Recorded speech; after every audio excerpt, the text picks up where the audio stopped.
여러분 안녕하십니까. 뉴스 찾기쇼 임병용입니다. 대한민국 뉴스를 경마의 기수처럼 경쾌하고 박진감 있게 이끄는 뉴스 찾기쇼 날씨부터 짚어보겠습니다. 요 며칠째 미세먼지로 하늘은 잿빛이지만은 개나리 목련이 앞다퉈 피어나는 봄날입니다. 기온도 많이 올라서 겨울에 입던 외투를 벗어 던져도 좋을 만큼 포근한 기온이죠. 기상청 예보를 보면은 이번 주 내내 이렇게 낮 기온이 18도 이상 올라갈 것이라는 전망입니다. 밖에서 들어오면은 손 씻기라든가 또 자주 물 마시기, 양치질 하기로 미세먼지에 피해 줄여보십시오. 뉴스 찾기쇼 시작하겠습니다. 오늘 첫 번째 소식입니다. 북한 김정은 노동당 위원장이 극비리에 중국을 방문해 중국 지도부와 비공개 회담을 한 것으로 확인됐습니다. 우리 정부 관계자는 김정은이 특별 열차를 타고 베이징으로 와서 시진핑 국가주석 등과 만난 뒤에 27일 오후 같은 열차를 타고 북으로 떠난 것으로 안다고 전했습니다. 이번 북중 회담에서는 5월 미북 정상회담에 북한 핵 문제 등이 중점적으로 논의된 것으로 알려졌습니다. 김정은의 이 같은 전격적인 중국 방문은 역대 최악이었던 북중 관계를 개선해서 미국이 주도하는 대북 제재의 판을 흔들려는 의도라는 관측이 나오고 있습니다. 세계 언론도 지금 긴박하게 이 소식을 뉴스로 다전하고 있습니다. 김정은과 시진핑의 24시간 미래가 가져올 한미 비핵화 전략에 적지 않은 변화 가능성을 보도를 통해서 주시하고 있는 것이죠. 그동안 북한과 중국은 미국의 최대 압박 정책에 중국이 대북 제재에 동참하면서 두 나라 간 교역은 물론이고 정치적 결속 관계에서도 냉기류가 계속되어 왔었죠. 황재호 한국외국어대 교수는 미북 정상회담 전에 북한이 중국과의 정상회담을 통해서 대중관계를 회복하고 또 대미 협상의 지렛대를 확보하려는 전략으로 보인다고 분석했습니다. 김정은이 그 베이징에 머문 시간은 24시간에 불과하지만은 외교안보 전문가들은 북중 정상회담에서 양해나 또 합의 내용에 따라 북핵 협상의 틀이 크게 바뀔 수 있다는 전망들을 내놓고 있습니다. 더욱이 남북 또 미북 정상회담 이후에 남북미 정상회담까지 이어가겠다는 문재인 정부의 구상에도 적지 않은 변화와 또 변수가 생길 수 있다는 관측입니다. 국제정세의 힘의 논리, 역학관계 이런 것들 보면은 개인적인 인간의 삶, 또 인간관계나 똑같지 않나 생각이 듭니다.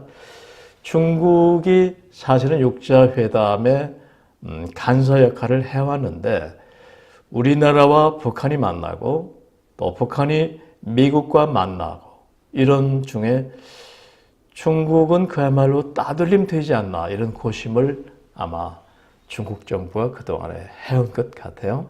자, 뉴스 찾기쇼 두 번째 소식입니다. 더불어민주당과 자유한국당 그리고 바른미래당 여야 3당이 개헌안 협상에 머리를 맞대기로 합의했다는 그런 내용입니다. 민주당 우원식 원내대표, 또 한국당 김성태 원내대표, 바른미래당 김동철 원내대표는 정세균 국회의장이 주재한 회동에서 이같이 합의를 하고 개헌안 협상에 돌입했습니다. 우 원내대표는 민주평화당과 정의당이 공동교섭단체를 구성하면 곧바로 두 당도 개헌 협상에 참여하게 된다면서 필요한 경우 헌정특위 간사들도 참여하도록 하겠다고 덧붙였습니다. 협상 의제는 그동안 알려진 것처럼 권력구조 개편을 비롯해서 선거구제 개편, 또 권력기관 개혁, 개헌투표 시기 등이라고 민주당 강훈식 원내대변인이 밝혔습니다. 강 원내대변인은 국회 헌법개정 정치개혁특별위원회에서의 논의는 논의대로 하고 이 네 가지 쟁점에 대해서는 원내대표들이 협의를 시작한다고 보면 된다고 설명을 했습니다. 여야는 이후 일정에 대해서 각 당 원내수석 부대표들의 추가 협의를 통해 4월 임시국회 일정도 합의했습니다. 임시국회 일정 합의안을 보면은 다음 달 2일부터 5월 1일까지 4월 임시국회를 개의하기로 합의했습니다. 이에 앞서 30일에는 3월 임시국회를 마감하는 본회의를 열기로 했습니다. 여야는 특히 4월 임시국회 중에 문재인 대통령이 개헌 관련 국회 연설을 하는 방안에도 합의했습니다. 이에 따라 문 대통령이 아랍에미리트 공식 방문을 마치고 귀국한 뒤에 국회에 요청을 하면은 청와대와 국회가 협의를 통해 구체적인 일시를 결정하게 됩니다. 자, 뉴스타키쇼 세 번째 소식입니다. 민주당 광역단체 후보가 과열량 경선 양상을 보이고 있다는 그런 내용입니다. 더불어민주당은 6.13 지방선거에 17개 광역단체장 후보 신청을 받은 결과 모두 47명이 어제까지 접수됐다고 밝혔습니다. 이 중 광주광역시장에만 무려 7명의 후보가 몰려서 과열 경선의 조짐을 보이고 있습니다. 서울시장에는 박원순 현 시장, 그리고 박영선, 우상우 의원, 그리고 경기지사에는 이재명 전 성남시장과 양기대 전 광명시장, 전해철 의원이 각각 공천을 신청했습니다. 인천시장에는 박남춘 의원, 김교웅 전 국회 사무총장, 홍미영 전 의원 등 3명이 도전을 했고, 광주시장에는 윤정현 현 시장과 이용섭 전 대통령 직속 일자리 부위원장, 강기정 전 의원, 그리고 양향자 전 최교 의원, 그리고 또 민영배 전 광천구청장, 최영호 전 남구청장, 이 밖에 이병훈 전 아시아문화도시 추진단장 등 7명이 신청했습니다. 광주광역시장 인기가 대단한 모양이죠. 7명이 경합을 벌이는데 쟁쟁한 인물들이 대거 나왔네요. 이 밖에 부산, 대구, 울산시장, 또 경남지사에 각각 3명, 경북지사에 2명이 공천을 신청한 것으로 알려졌습니다. 또 강원지사와 전남지사에는 최문순 현 지사와 신정훈 전 청와대 비서관이 각각 신청했습니다. 다만 경남지사의 경우에 김경수 의원 차출론이 거론되고 있고, 전남지사 출마를 위해서 최근 장관직을 사퇴한 김영록 전 농림축산식품부 장관 등이 추가로 공천을 신청한 것으로 알려졌습니다. 이에 따라 민주당은 1차 경선에서 최다 득표자를 후보로 선출할 계획입니다. 그러나 서울시장, 경기지사, 광주시장에 도전하는 일부 후보들은 결선 투표제 도입을 요구하고 있습니다.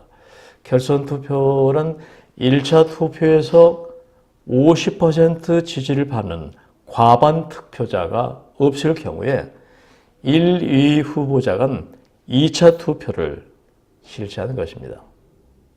이에 대해서 박 시장식은 이미 당의 결정을 따르겠다고 했고, 경기지사 경선에 나서는 전해철 의원과 양기대 전 시장도 이재명 전 시장에게 결선 투표를 요구한 상태입니다. 최후까지 우는 자가 가장 잘 웃는 사람이다. 그런 말이 떠오르네요. 자, 뉴스 자키쇼 네 번째 소식은 진행자 칼럼입니다. 침묵의 살인자, 초미세먼지 정부 대책이 미흡하다는 내용입니다. 요 며칠째 날씨가 따뜻해지는가 싶더니 전국의 하늘이 온통 미세먼지에 의해서 잿빛의 봄하늘로 변해버렸습니다. 지난 주말 휴일 즐겼던 시민들도 많은데 시민들은 당장 눈과 호흡기로 침투하는 초미세먼지에 놀라서 일찍 귀가하거나 이민 가고 싶다. 이게 나라냐 하는 등 격한 불만이 터져나오고 있습니다. 서울시가 내놓는 대책이라고는 고작 도로에 물 많이 뿌리는 살수차 증가하고 긴급 재난문자 발송을 통해서 비상저감 조치에 적극 호응해 달라는 것 외에 특별한 게 없었습니다. 이런 감질나는 땜질 처방으로 1년에도 몇 개월씩 기승을 부리는 살인적 잿빛 하늘의 초미세먼지를 잡을 수 있을까요? 미세먼지는 어제 오늘의 문제가 아닙니다. 오죽하면 올 들어서만도 미세먼지 대책을 촉구하는 청와대 국민청원이 수천 건을 넘었다고 하네요. 이 초미세먼지는 사람의 머리칼 굵기에 30분의 1도 안 되는 그런 상태로 코를 통해서 바로 호흡기로 침투한다고 합니다. 실제로 중국의 허난성 일대 주민들은 평균 수명이 건강한 사람에 비해서 25%가량 줄어들고 폐질환이나 피부암, 또 안질로 큰 고통을 겪고 있다는 현지 보도입니다. 더욱 심각하고 안타까운 것은 출산을 통해서 태어난 그들의 2세들마저 일부는 기형아 형상을 보인다는 점입니다. 정말 엄살이 아니고 과대 표현도 아니고 그야말로 소리 없이 다가서는 침묵의 살인자가 이 미세먼지죠. 그런데 정부 관계당국은 그동안 환경 문제만 다룬 식으로 했지 이처럼 사람의 생명을 위협하는 미세먼지에 대한 근본적인 대책이 없었던 게 사실입니다. 그건 우리 역대 정부가 내놓은 그 미세먼지 범정부 종합대책만 해도 그렇습니다. 경유값을 올려서 미세먼지 대책에 효율적으로 대응한다. 고등어 구이를 금지한다. 차량 이부제 운행 같은 이런 지극히 임시 방편적 대책으로는 근본적인 해결은커녕 국민들의 불신만을 키워왔습니다. 미세먼지 발생의 근원을 찾아보면 국내 발생 원인과 함께 중국발 발생 비율이 무려 30%에서 50%에 육박하고 있다는 얘기입니다. 정부 당국은 이런 현실을 직시하면서 중국과의 외교 차원의 공동 대응은 물론이고 일정 부분 중국에 책임을 물어야 할 것입니다. 왜 우리는 중국 큰 나라라 그렇습니까? 중국 가면 우리는 왜 작아집니까? 이러면 안 되겠죠. 아마 이번 6.13 광역단체장 선거의 큰 이슈 중 하나가 국가적 이런 미세먼지 대책일 것이라는 그런 얘기가 나오고 있고 실제로 지금 서울특별시 그 시장 선거에서도 이 미세먼지 대책을 가지고 후보들 간 공격, 방어 이런 게 지금 이루어지고 있습니다. 이와 함께 친환경 에너지 개발, 또 재생에너지의 친환경화, 그리고 대기오염 총량 규제를 전국으로 확대하는 지속적인 시책이 따라야 할 것입니다. 네, 진행자 칼럼이었고요. 이번에는 뉴스 자키쇼 쉬어가는 페이지 시의 언덕길 순서입니다. 오늘은 김춘수 시인의 샤갈의 마을에 내리는 눈이라는 제목의 시 소개해드리겠습니다. 샤갈의 마을에는 3월에 눈이 온다. 봄을 바라고 섰는 사나이의 관자놀이에 새로 돋은 정맥이 바르르 떤다. 바르르 떠는 사나이의 관자놀이에 새로 돋은 정맥을 어루만지며 눈은 수천 수만의 날개를 달고 하늘에서 내려와 샤갈의 마을의 지붕과 굴뚝을 덮는다. 3월에 눈이 오면 샤갈의 마을의 쥐똥만한 겨울 열매들은 다시 올리브빛으로 물이 들고 밤의 안악들은 그 해에 제일 아름다운 풀을 아궁이에 지핀다. 네, 김춘수 시인은 작고를 하셨습니다마는 꽃이라는 꽃의 시인으로 우리들에게 많이 알려져 있죠. 눈은 수천, 수만의 날개를 달고 하늘에서 내려와 샤갈의 마을의 지붕과 굴뚝을 덮는다. 3월에 눈이 오면 참 아름답고 이렇게 눈으로 보여지듯 그런 그 관념적이지만은 상당히 생생한 눈으로 보여주는 이런 그 시적 표현이 아름답고 훌륭하다는 생각이 듭니다. 시의 언덕길, 오늘은 김춘수 시인의 샤갈의 마을에 내리는 눈 소개해드렸습니다. 자, 이번에는 생활 뉴스 두 가지입니다. 첫 번째 소식은 주택담보대출 이자 때문에 서민들의 허리가 휜다는 그런 내용입니다. 최근 1년 사이에 주요 시중은행들의 주택담보대출 금리가 최고 0.6%포인트 오른 것으로 나타났습니다. 이처럼 슬금슬금 오르는 주택대출 이자로 서민들은 허리가 휠 지경이라네요.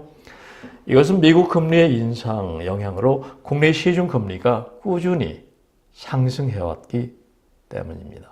미국은 지난 21일 금리를 또 올린 데 이어서 올해 추가로 2차례, 내년 3차례 등 계속해서 기존 금리를 올릴 것을 예고하고 있습니다. 하지만 한국은행이 미국의 금리 인상 행보를 곧바로 따라가지 않더라도 국내 대출 금리 상승이 불가피한 여러 가지 전망이 나오고 있습니다. NH농협은행은 지난 26일부터 적용하는 주택담보대출 가이드 금리를 연 3.6%에서 4.94%로 고시했습니다. 이는 1년 전보다 최고 0.6포인트 오른 것이고 다른 은행들도 사정이 비슷합니다. 신한은행은 1년 전 연 3.2%에서 4.33%였던 주택담보대출 금리가 연 3.7%에서 4.84%로 0.51% 올랐고 KB국민은행은 연 3.29에서 4.59 이런 것이 3.76에서 5% 가까이 금리 기준으로 올랐습니다. 두 번째 소식입니다. 백화점업계가 봄 정기 세일에 돌입했다는 내용입니다. 업체별로 보면 최대 900개 브랜드 상품을 선보이고 할인율을 80%까지 높였다고 합니다. 그간 매출을 조금이라도 늘리기 위해서 세일 기간을 늘려왔던 업체들이 이번에는 일정을 조금씩 줄인 게 특징입니다. 최근 소비 심리가 살아나면서 매출 신장률이 두 자릿수에 육박하기 때문이라네요. 현대백화점은 내일부터 다음 달 15일까지 해외 유명 브랜드와 또 의류, 잡화, 리빙 등 봄, 여름 상품을 10에서 50%까지 할인 판매한다고 합니다. 신세계백화점은 내일부터 다음 달 8일까지 10일간 세일에 나선다고 합니다. 골프 전문관에서는 고급 골프용품을 30% 이상, 인기 수입 골프 의류는 70%까지 정상가보다 싸게 판매한다는군요. 또 롯데백화점은 다음 달 6일부터 15일까지 봄 정기 세일을 진행한다는 소식입니다. 남녀 패션과 잡화, 생활용품 등 총 750여 개 브랜드가 참여해서 10에서 30% 할인 판매를 할 계획이라는 내용입니다. 자, 이제 뉴스 자켓쇼 마무리 순서입니다. 순백의 드레스를 입은 신부가 더욱 화사하고 아름답게 보일 봄철 결혼 시즌입니다. 신부가 웨딩 마치 전에 자신이 들고 있던 그 동그란 형태의 부케를 다음번 결혼할 예비 신부에게 이 부케를 던져주게 되죠.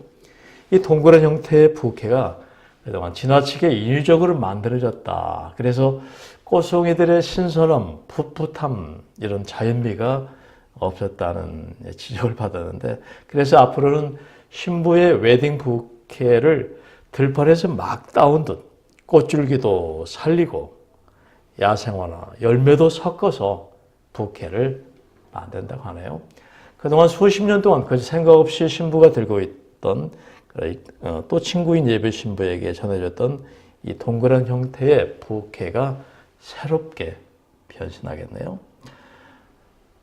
사람들의 감각도 이처럼 인위적인 것에 식상하면서 뭔가 새롭고 신선한 분위기에 자연미에 빠져들지 않나 싶습니다. 너무 꾸미는 얼굴보다 화장은 안 했지만은 건강미, 청순미가 넘치는 이 봄 같은 그런 처녀 얼굴이 그립기도 합니다. 자, 뉴스프리존 뉴스 자켓쇼 지금까지 편집국장 임병용이었습니다. 감사합니다.